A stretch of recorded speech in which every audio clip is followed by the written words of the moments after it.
আসসালামু আলাইকুম। আপনারা সবাই কেমন আছেন? আশা করি ভালো আছেন। আমিও ভালো আছি। আমি আজকে রান্না করব কই মাছ দিয়ে পাতলা ঝোল।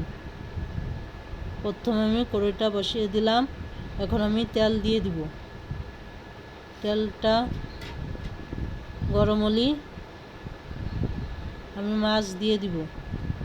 মাছ দেওয়ার আগে মাছে আমি হলুদ লবণ ভালো করে মাখিয়ে নেব।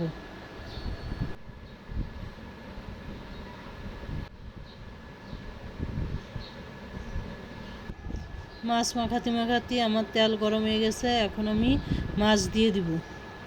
মাছটাকে ভালো করে ভাজে নিব। আমার মাছ ভাজা হয়ে গেছে। এখন আমি মাছ নামিয়ে নেব।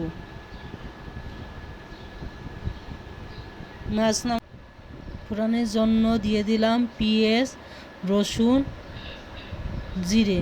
এটা ভালো করে ভেজে উঠিয়ে নিব। আমার ফোড়নিটা ভাজা হয়ে গেছে। এখন আমি উঠিয়ে নেব। ওই তেলের মধ্যেই আর একটু তেল দিয়ে দিব। হালকা করে পেঁয়াজটা একটু ভেজে নিব। পেঁয়াজটা একটু হালকা করে ভাজা হয়ে গেছে। এখন আমি পানি দিয়ে দিব যাতে মশলাটা না পুড়ে যায়। প্রথমে দিয়ে দিব মরিচের গুঁড়ো, তারপরে দিয়ে দিব হলুদের গুঁড়ো, তারপরে দিয়ে দিব ধনিয়ার গুঁড়ো, তারপর দিয়ে দিব স্বাদ মতন লবণ। তারপর ভালো করে কষিয়ে নিব মশলাটা কষানো হয়ে গেলে দিয়ে দিব কয়টা কাঁচামরিচ। আবারও কাঁচামরিচ দেওয়ার পরে ভালো করে কষিয়ে নেওয়ার পরে দিয়ে দিব পরিমাণ মতন ঝোলে পানি। কারণ আমি সিমের তরকারি রাঁধবো দেখে আগে পরিমাণ মতন জলে পানি দিয়ে দিছি। এখন জলে পানি ফুটে গেছে। এখন আমি কেটে রাখা সিম আলু দিয়ে দিব। দিয়ে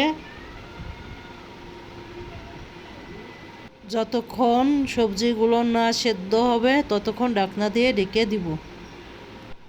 এখন ঢাকনাটা খুলে দেখবো তরকারি কতদূর হয়েছে। তারপর দিয়ে দিব টমেটো দেওয়ার পরে আবারও একটু নাড়াচাড়া দিয়ে ঢেকে দিব। আমার তরকারিটি প্রায় হয়ে এসেছে। এখন আমি ভেজে রাখা মাছ দিয়ে দিব। আমার সবজিগুলো দেখেন কীভাবে সিদ্ধ হয়ে গেছে। এই সময় আমি যে ফোড়ানিটা পোড়ায় রেখেছিলাম এখন তা দিয়ে দিব।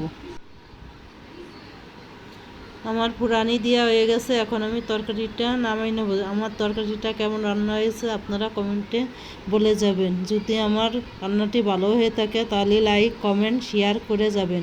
আল্লাহ হাফেজ।